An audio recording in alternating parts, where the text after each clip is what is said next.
Hi, and welcome to today's yoga question. I'm Lizzie Lasater, and joining us is Judith Hansen Lasater. Hi, Hi, Mom. Lizzie. Hi, Lizzie.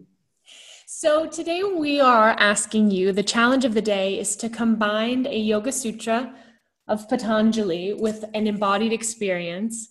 And today I'd like you to talk about the third sutra from the first book, Pada 1, Sutra number 3. What is the sutra and how can we feel it in our bodies? This is a very important sutra because it tells us from the second verse, which says what the state of yoga, that yoga is a state of being. And this one says to do drushahu svarupivashtanam. It means when one is in that state, one abides in one's own true nature. That all the agitations on the surface, the stirred up water settles and the silt settles out of the water.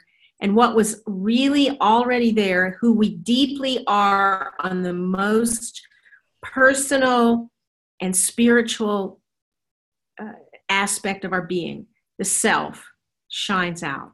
So yoga is not about getting anything or changing anything. It's about letting go of that which is not the self. Okay,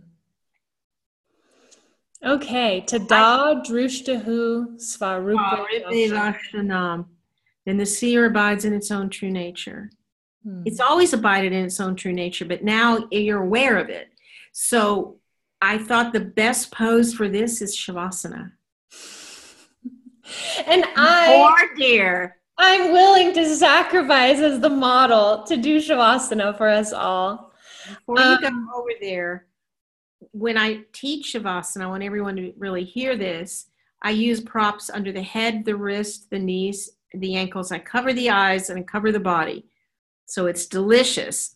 And you can go quite deep and you're all in flexion, which is the angle of relaxation. It releases the joints. It reduces the proprioceptive feedback from the joint, which stirs up your brain, position sense.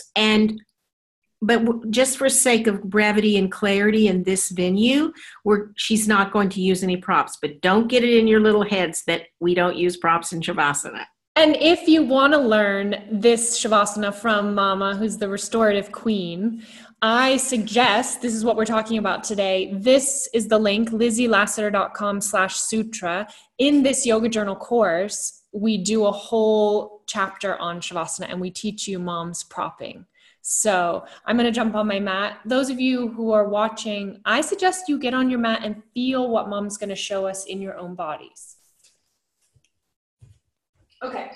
So first sit in Dandasana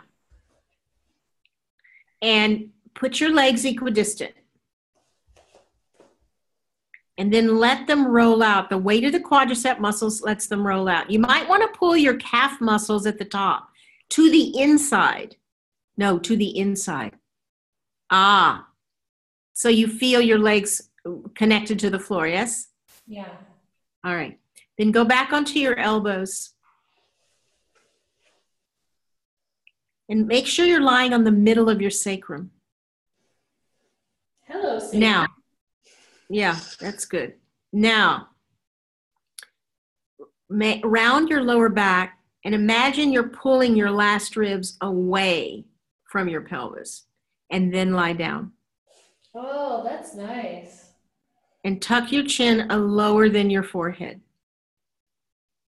So you're resting. Do you feel you're resting? You know where the occiput is, Lizzie, that point on the back of your head? Mm-hmm. Yes. Right below that, put your hand up there and feel. There's a flat place. Yeah. I want you on that flat place. I'm starting to lose it. I'm starting to lose. Now that I've become horizontal, I'm starting to lose my ability to speak. All right. Snap out of it or snap into it. Maybe that's a better. So put your arms in a little closer because I want to tell everyone about this. So I see people doing this a lot where they're, I think, trying to keep their arms on their mat or something. And I want you all to try that on your mat and notice what happens to your shoulder blades. Lizzie, do you feel what happens to your shoulder blades, how they actually move away from the floor? Yeah. They kind of curl around toward the front. Yeah. Now, I want you to try to take a deep breath in that position. Nope. Difficult, because wherever there's ribs, there's lungs, and there's ribs on the side body, and your arm is interfering with their excursion of the ribs. And if the ribs can't open, the lungs can't open. The lungs are the prisoners of the ribs. So open your arms out slowly to the side, both at the same time. Keep going until you feel your shoulder blades completely settle onto the floor. Whoa. It's so wide. And how does it feel? Grounded. Connected to the earth, slightly drop the chin again. So when you feel supported by the earth and settled with your body, you feel settled into your true self. Let your fingers curl. Let your eyes soften. Let your belly organs drop into the pelvis so that you are really of this moment. You are really of this body. You are really the vessel of this breath. And your brain can take a vacation. It can just go to the back by the floor and lie on the golden couch of Vishnu, just way back in your brain. And instead of doing, you are a becoming. And as we take this state consciously with our physical body, with our organs, with our nervous system, with our thought processes, with our energy patterns, with our psyche, when the waters of all the surface parts of our being settle, all that's left is all that matters, which is the Atman, the self, divinity. And your connection with everything is enhanced through the avenue, through the door of connecting with yourself. Because in you is reflected all that is. And that's the only place to find the truth.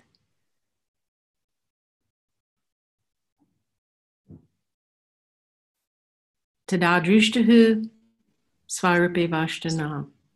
In the state of yoga, one's true nature is revealed. So now, to come out of this delicious pose, inhale the breath. Exhaling, internally rotate your legs so the kneecaps look at the ceiling. Inhale again. Exhale, bring your lower back ribs and your top pelvic rim to the floor, pelvic tilting. Hold it there. Drag one heel as you bend one knee. Push the floor with that foot. Keep the lower back down. Take the second leg. Inhale the breath. Exhale and roll to the side of choice. For the camera, would you roll to your right? But I don't really care which side you roll to. Now roll all the way so your belly looks at the floor. Take a breath or two. And as you're ready, use your arms to help you sit up.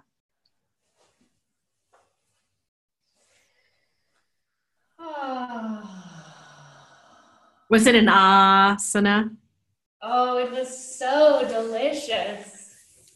So that letting go of the layers of your body and your breath, and even you feel underneath your breath, like it's just the very surface of your body, and that letting go of ego's grip a little bit on consciousness is symbolic of this whole journey of yoga that we're on, this journey of integration, which really means connecting with that which was always there.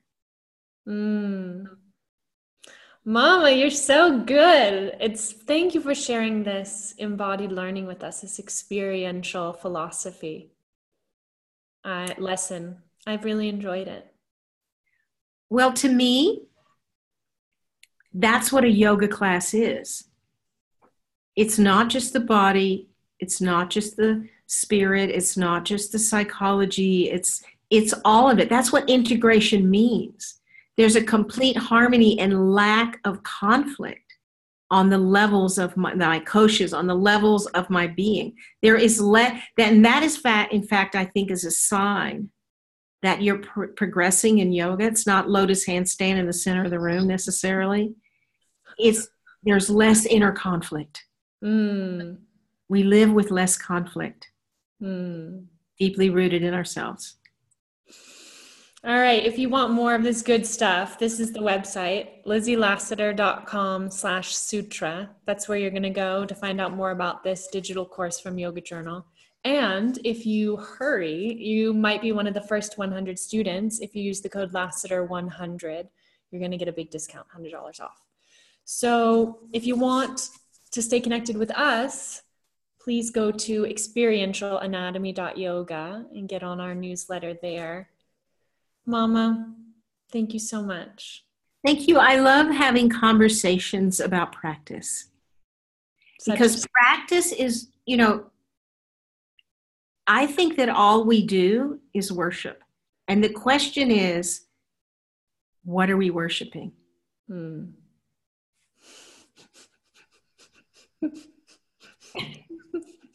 Namaste. Namaste.